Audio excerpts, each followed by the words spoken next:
তদন্ত যেভাবে চলছে আমি কোনো রাজনৈতিক তর্ক তরজায় আসতে চাই না।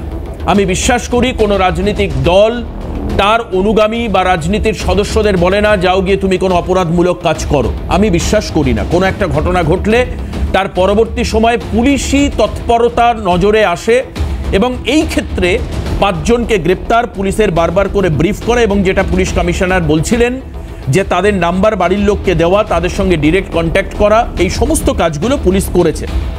সেখানে দাঁড়িয়ে ত্রুটিটা কোথায় থাকলো কার? কারণ এই ধরনের এই যে বেসরকারি মেডিকেল কলেজগুলো তারা যে এই রাজ্যে পড়াচ্ছে তাদেরও তো কিছু নিয়ম কানুন মেনে চলতে হবে বা চলা উচিত।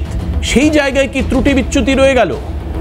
এই ধরনের ধর্ষণের ঘটনা এটা অনভিপ্রেত, একদম নিশ্চিতভাবে বলা যেতে পারে। তদন্ত নিয়ে আমি অন্তত কোনো প্রশ্ন এখনই তুলব না, কারণ ফরেন্সিক আর অনেক তদন্ত বাকি রয়েছে। কিন্তু ফারাকটা কোথায় থেকে গেল? যে অপরাধ মনস্কতা জন্ম নিচ্ছে, এটা কি বিভিন্ন ধর্ষণের ক্ষেত্রে তাকে আলগা করে দেখা, ছোট করে দেখা, অথবা শাস্তি না পাওয়া অপরাধীরা, এই সব কারণগুলো অপরাধ মনস্কতা তৈরি করছে? দেবশ্রী, দেখুন, প্রথম কথা হচ্ছে যে এই ঘটনা বা এরকম জাতীয় ঘটনা এটা তো সারা বিশ্ব জুড়ে, সারা ভারত জুড়ে, সারা রাজ্য জুড়েই কম বেশি হয় এবং আমরা তো এরকম কোনো ব্যবস্থা তৈরি করতে পারিনি যেখানে ক্রাইমটাকে সম্পূর্ণভাবে আটকে দেওয়া যায় বা আটকে দেওয়া গেছে। এরকম কেউ প্রশাসনিক ব্যবস্থা, এরকম কোনো রাজ্য, এরকম কোনো রাষ্ট্র আমরা কিন্তু চোখে দেখি। তো সুতরাং মানুষ যেখানে আজকের মানুষের বিভিন্ন স্পৃহা আছে সেখানে অপরাধ প্রবণতাও থাকবে, অপরাধও থাকবে। বিষয়টা হচ্ছে সেইখানে অ্যাডমিনিস্ট্রেশন, সেখানে সরকার, সেখানকার আইন, সেখানকার ন্যায়পালিকা কিভাবে নিজেদেরকে পরিচালিত করে যারা এই জঘন্য কার্য সাথে লিপ্ত তাদেরকে জলদি চিহ্নিত করে তাদেরকে আইনি ব্যবস্থাতে শাস্তি দিতে পারছে। আমরা যেহেতু একটা ঘটনাবলীর আলোচনা করছি, আমাদের বারবার মনে পড়ে যাচ্ছে গত বছরের আরজিকরের ঘটনা। তারপরে আমরা আরজিকর আর এই দুর্গাপুরের মাঝে আমরা ল কলেজ দেখেছি, আমরা IIM দেখেছি এবং আমাদের অনেক অভিজ্ঞতা হয়েছে।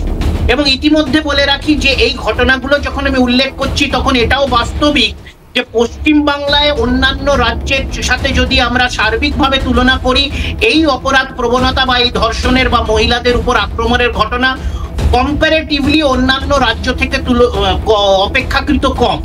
24 ঘন্টা যদি আমি দেখি এই ঘটনা ঘটার বা রিপোর্টিং হওয়ার পর আমরা দেখেছি আগরতলাতে একটা 14 মাসের শিশুর সাথে ধর্ষণ হয়েছে, একটা লখনৌতে 16 বছরের নাবালিকার সাথে ধর্ষণ হয়েছে, জয়পুরের একটি স্কুলের মেয়ের সাথে ধর্ষণ হয়েছে, দিল্লিতে হয়েছে, ব্যাঙ্গালোরে হয়েছে, কেরালাতে হয়েছে।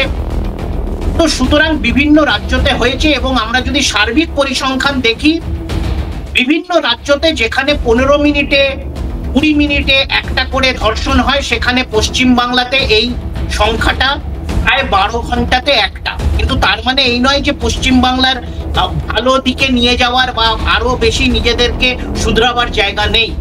কিন্তু আমি যেহেতু এটা রাজনৈতিক একটা তরজার বিষয় হয়ে যায়, তো সুতরাং যতগুলো অন্যান্য দলের প্রতিনিধি আছে তাদের এখানে বলার বেশি কিছু নেই। তার কারণ হচ্ছে তাদের বিভিন্ন রাজ্যতে যে সরকার আছে সেখানে নারী সুরক্ষার অবস্থা অত্যন্ত শোচনীয়, পশ্চিম বাংলার কম্পারেটিভলি অনেক। আচ্ছা, আমি চলে আসবো অঙ্কনের কাছে। দাদা, অঙ্কনের কাছে আসবো। এখানে দাঁড়িয়ে রাজ্যের তো